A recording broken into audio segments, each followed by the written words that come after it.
Jay Flight SLX 170FQ. It is going to be very similar to the 170BH. So the demonstration will be very close to the same. You're just adding a couple bunk beds in that BH. We'll start right here. We'll kind of go around the outside of the camper, and then we'll do the same thing on the inside. Very simple here to start. You got your nice storage space. And then the door for the storage here just goes down. You have the key lock and the twist lock. And then you have the nice magnet to hold the door as you're taking things out or loading up the compartment. We'll jump over here to the front on the A-frame. You do have a portable solar panel hookup right there.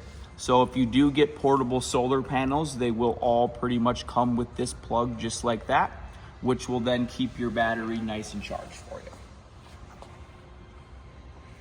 You would have a standard Group 24 interstate battery mounted up here in a battery box, which will help you run things even without power. Right here, you would have a 20-pound propane tank with the regulator connected to it. That's gonna get you propane for your cooking and your water heater. There's definitely room to get a 20-pound propane tank, or even trays you can get that hold 2 propane tanks. So plenty of options up here. We have your tongue jack here. This is just crank up and crank down for hooking the camper up, disconnecting it, or leveling front to back. It's a 2 5/16 ball. That right there is how you're gonna lock the coupler in, lock the ball onto the receiver hitch of your vehicle. We have your 7-way plug here. This will get your lights and your brakes and everything you need while you're traveling down the road. And then we have your 2 chains here that we're gonna cross and hook to the vehicle while you're traveling. That's just for safety. And we have a breakaway cable right here. What this is for is make sure this is hooked to your vehicle while you're traveling. This is for whatever reason the camper came disconnected while you were traveling. This cable would yank out of the little box down here and lock the brakes up in the camper, so it's not just flying down the road. Hopefully that never happens, but always make sure this is hooked up while you're traveling down the road. Coming over to the off-door side, we are going to have your VIN number tags right here. So it's going to show you your VIN number. It's going to show you tire size, recommended tire pressure. And then this yellow one also is going to have your VIN number.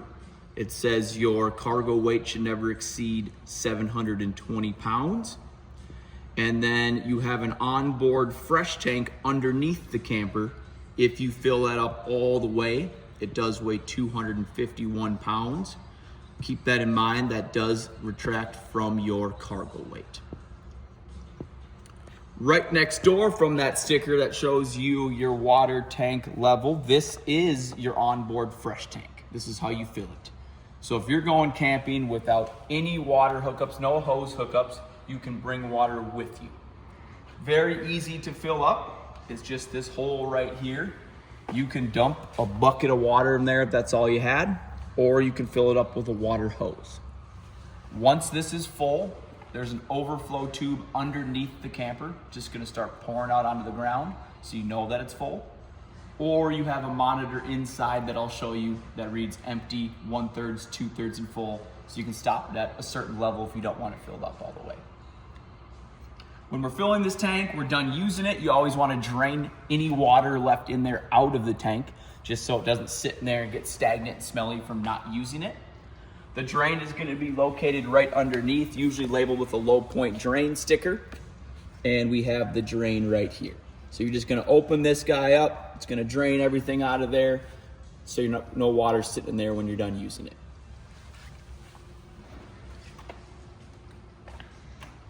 Coming down here, if you look up here, that is just the back side of your window air conditioner.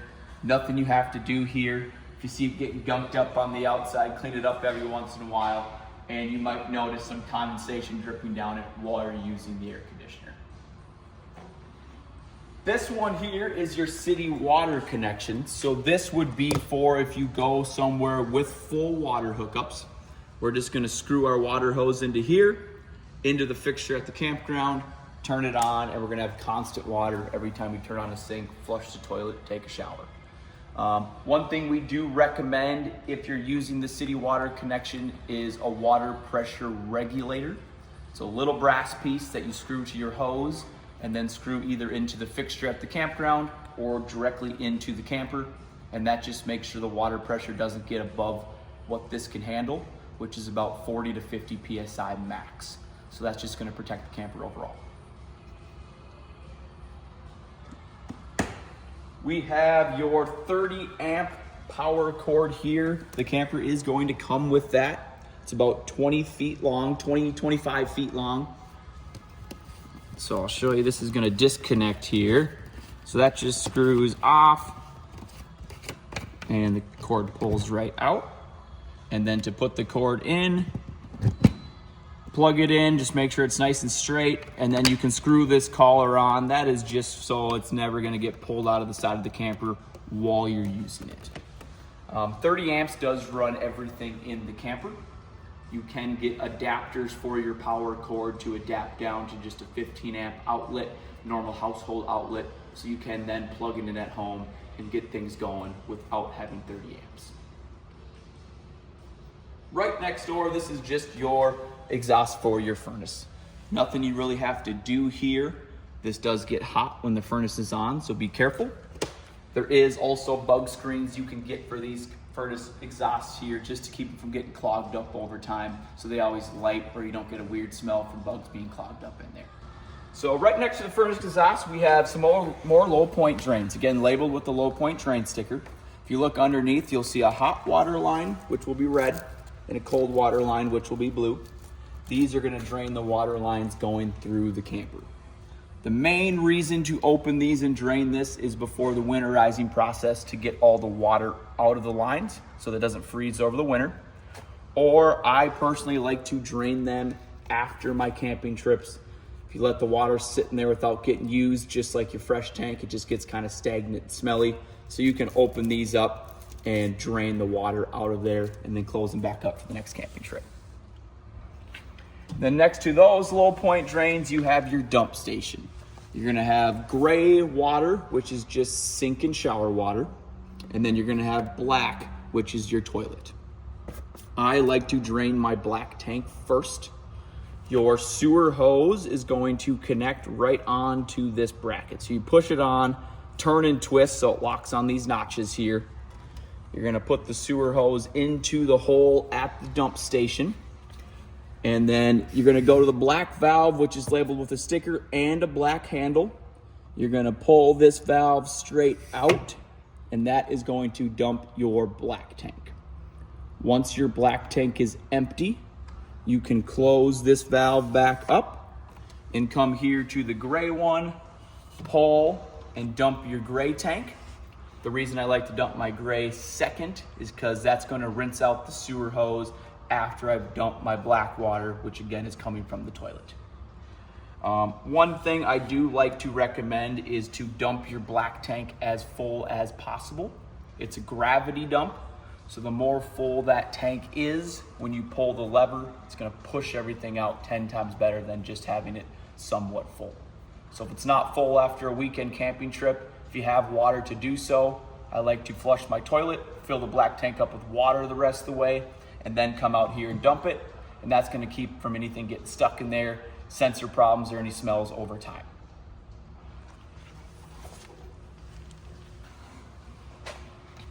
Cable TV input. So if the campground offers cable, or if I get a portable satellite, you're gonna have a little input here.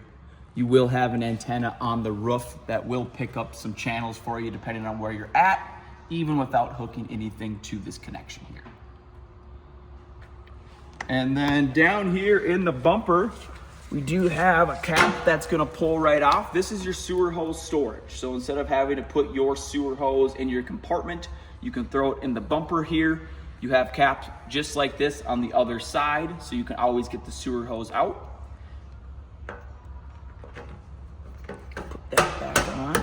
And then if you see right down here, this is your stabilizer jack. You're gonna have them on the back two corners here. These are strictly for stabilizing the camper. So when you're walking around, windy day, it's not rocking back and forth. So what you want to do is level the camper first, front to back with your tongue jack up front. And if you have to level side by side because there's a divot at the campground, you're going to want to drive up on some blocks of wood or lynx levelers. Once you level the camper, you are provided with a crank for these stabilizer jacks, or it is a 3/4 drill bit. If you have a cordless drill, you can zip them up and down by hand. But you're just gonna crank these down to the ground. Once they hit the ground, snug them up a bit. And again, that's just gonna keep it from rocking back and forth. You do never wanna level with these just for stabilizing. On the back side of the camper here, we do have a Lippert ladder support here. So that would be for a roof ladder. The bracket's up there. You go out and get the ladder that just clips onto the bracket. So then you can climb up onto the roof. We do suggest you get on the roof at least a couple times a year. So that's where the ladder comes in handy. The reason you want to get on the roof is to check all the sealant around your vents. Make sure there's no cracks in them. Make sure everything's looking good up there. And you do have a rubber roof on the top. Rubber does dry out over time. So there is a rubber roof wash you can do, which cleans the rubber, but it also has conditioner in it to keep it from getting all brittle and cracking on you over time. So again, get up on the roof a couple times a year, check your seals, do a roof wash, and just make sure everything's looking good up there. Back to the door side, we do have your tankless water heater. You're not doing a whole bunch out here. It is actually controlled inside the camper. You will notice an on-off switch here. That's off, that's on. This needs to be on for the panel inside to actually work. So all you're really doing out here is turning this on, and then you're gonna adjust the temperature inside, which I'll show you when we get in there. We do have a little 7-amp mini glass fuse in there.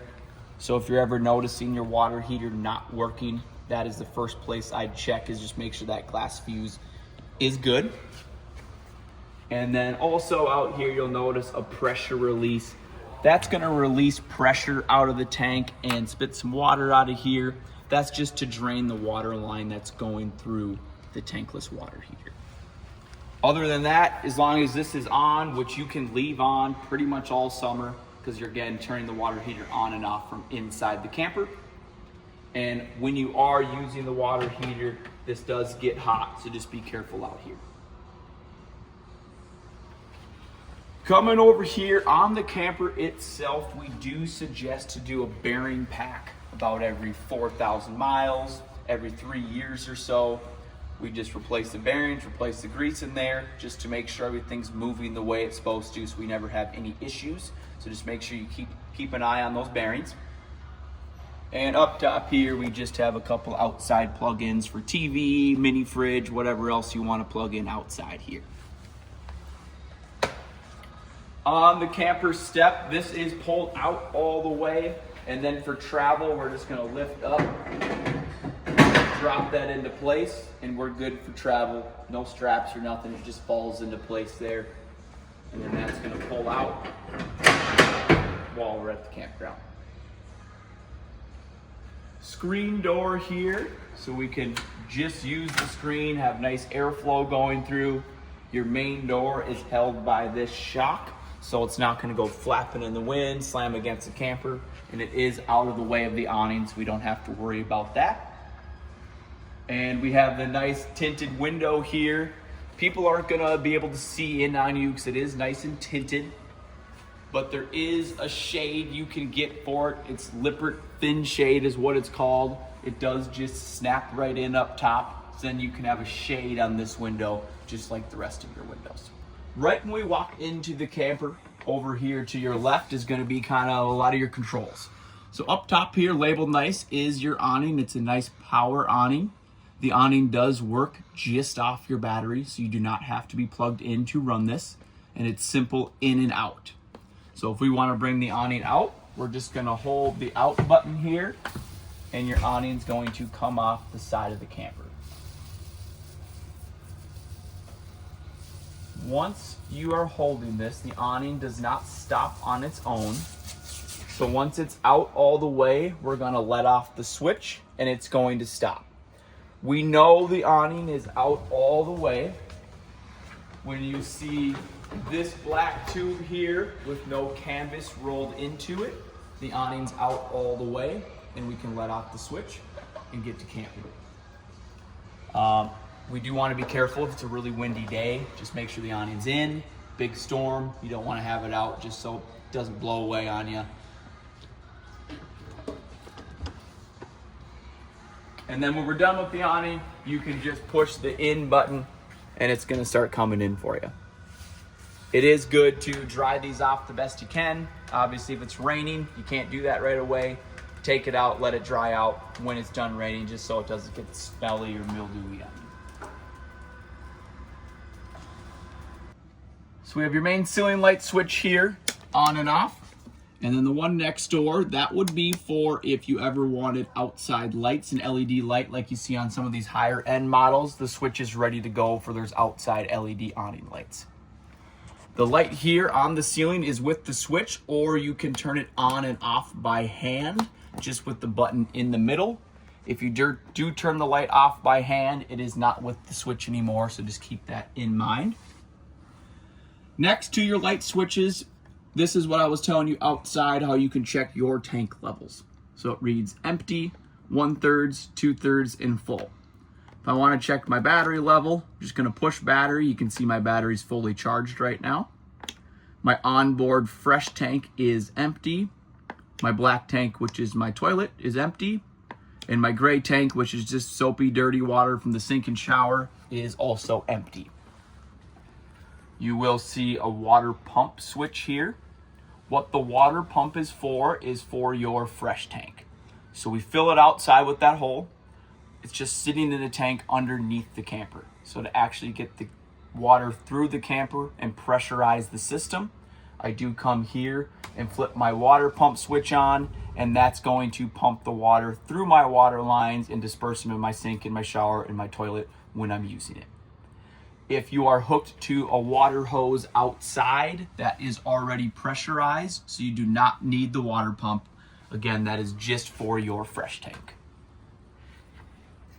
Coming over here into your sleeping area, very nice and easy for you. You got nice storage here, hanging rack inside. We do have a plug-in on both sides of the bed.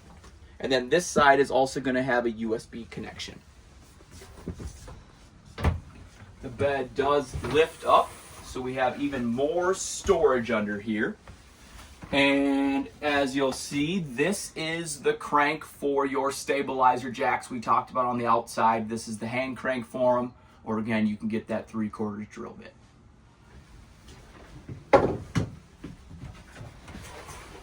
Push that back down. Over here, we have just your window. Your shade is going to be nice and easy. It just pulls down, pushes up when you're done. We have an emergency exit, so if you ever had to get out of here quick, the screen just pops right out. You lift up here, and you can push this window all the way up. It's on a hinge, and you can jump out.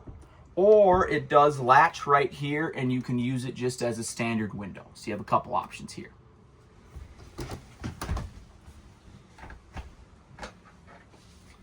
We have your window mount air conditioner. This will come with a remote, or you can do everything on the buttons right on the air conditioner. So we're gonna power this up here. We have different modes.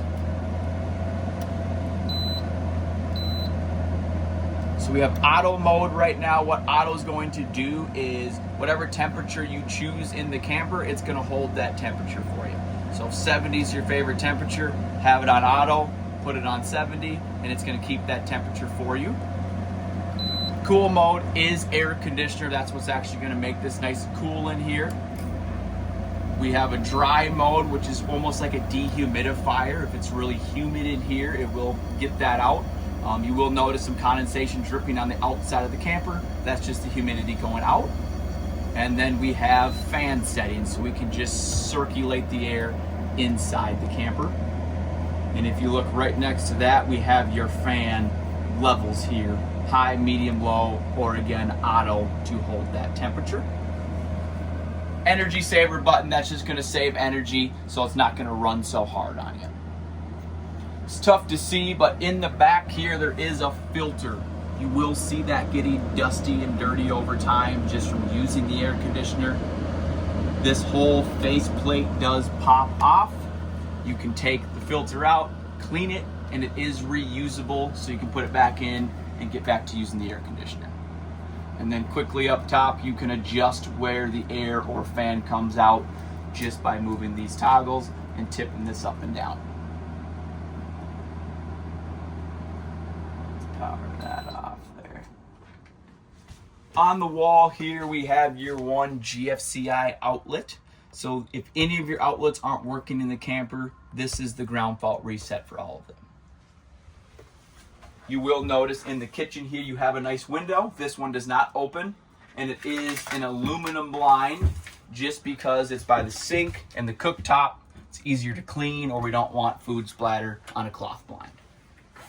I would have this one up for sure during travel so it's not banging around while you're going down the road. Nice sink here, that's just simple hot and cold, and we have the plug here to hold water. And then coming over to our 2-burner cooktop, make sure you have your propane on, make sure your tank's full. We're just gonna turn whatever burner we want to high, push and hold, and you get one of those longer barbecue lighters to put to the flame here, and you'll start getting the flame. When you're done, that just turns off, and same concept for the back one. Push and hold on light, put your flame to it, and you'll get it going. These do pop off for cleaning, and you do also have 2 screws here to take the black plate off to get underneath if any food goes under there.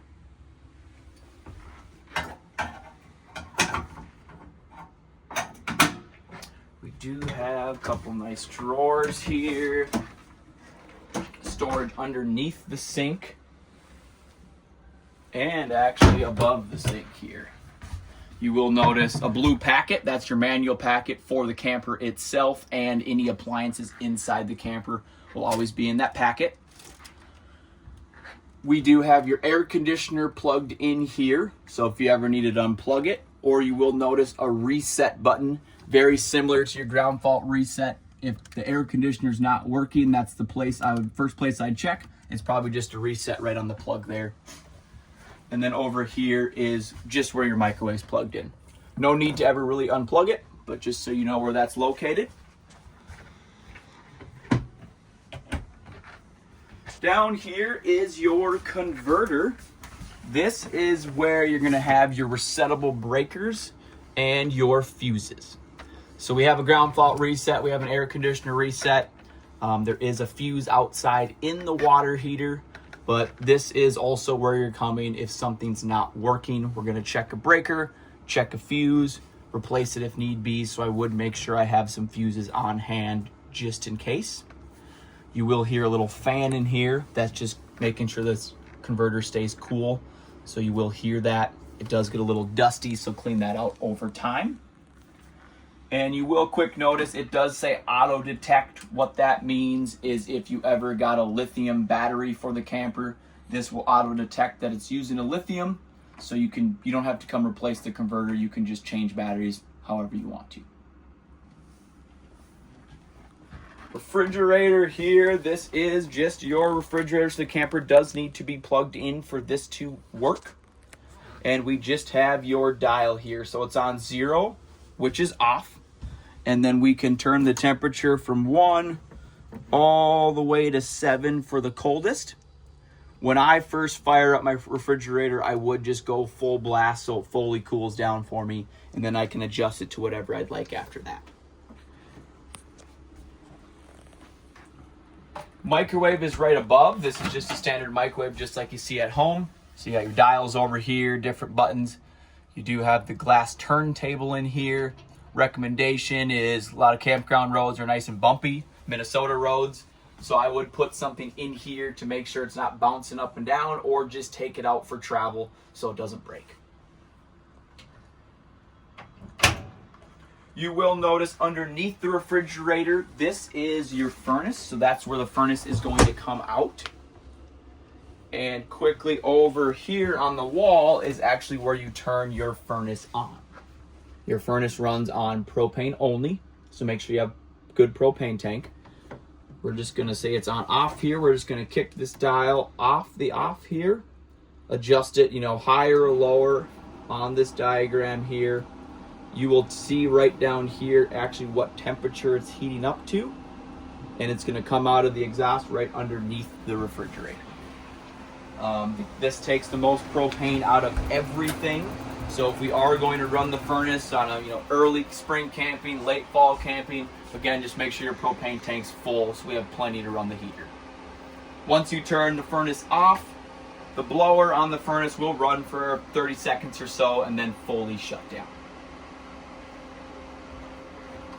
We will step into the bathroom here. Nice big storage in the bathroom. Toilet paper holder right here. And on the wall here, this is your water heater control. So again, outside, all we had to do was make sure that switch was on. If it's off, you won't see the blue light here, so you have to go outside and turn that switch on. Otherwise, to actually physically turn the water heater on, we're gonna push power. We have Celsius, Fahrenheit, however you'd like to do it, and then up and down arrows. So the water heater goes to 122 max, and if we don't like that, we can go down on the button, whatever your favorite temperature is, 111 let's say, let off the switch, and the water's gonna heat up to 111. And you will see on the main screen, it will show you temperature of outside the camper. Turn that off. Your toilet here is a foot pedal flush. So halfway down is going to fill the bowl with water. All the way down opens the hole and water continuously comes out to flush everything down. We do suggest you use RV specific toilet paper. Just breaks down a lot better in that tank. And we're gonna wanna use toilet chemical. What that is when you have a fresh black tank, you first get to the campground, you want to put some toilet chemical down the toilet into the tank, mix it with a little bit of water. That just helps break things down and helps with smells as we're using the bathroom, as we're camping. And your shower here, simple shower head. You got hot and cold down here. Nice thing is as we're showering, we can turn the water off so it's not constantly coming out. So we're not wasting our hot water or wasting our water, period. So that's a nice option. And then click it back on when you're ready to rinse off. And then up here in the shower is your vent. So if you're showering or just want to vent it out in here, you can pull the handle, lift up, and we are open. Make sure that is closed during travel or obviously when it's raining. You can get something called a max air cover installed on the roof, which goes over your vent. What that does is allow you to keep it open when it's raining or when it's traveling, because it vents from the back side instead of just from the top. Back out to the living room, you will see a TV bracket location. There is a big 12 by 12 backer in the wall, so we can mount a TV here. Really, any bracket does work. If you are going to get a swivel TV bracket, I would make sure I get one that actually locks into place, so while I'm traveling, it's not banging all around the camper. Up here on the ceiling, you will see your plugins for the TV or whatever else. Your cable connection, which will connect you to the antenna on the roof, or if we were to connect cable outside, that's going to feed through here. You'll see a green light here. That is pretty much turning your antenna on. So if that's off, the antenna on the roof will not be doing anything. So if we want to find local channels, we just want to push that button in and make sure the green light's on. And then you will notice a 12 volt outlet. That is for a 12 volt TV or any other 12 volt plug-in you have, so you can run things off your battery if you don't have full electricity hookups. Storage above the table We have the window right down below, which is the same shade as the emergency exit. And then this one does just release the latch and pull over for ventilation. Gonna have the bench table here. There is actually some storage underneath this. So you have some extra storage there. And the table does go down into a secondary bed. So what I like to do before I make this into a bed is I just put these cushions up just to help get them out of the way here. You will see your table is on one post here, which is in the ground, and then there's a bracket on the wall that actually holds the back side of the table. So to get this off, we're just going to lift up on it. It's going to pop off the pole, and then it's going to pop right off the bracket on the wall there. This pole just removes from the floor. Give it a little wiggle.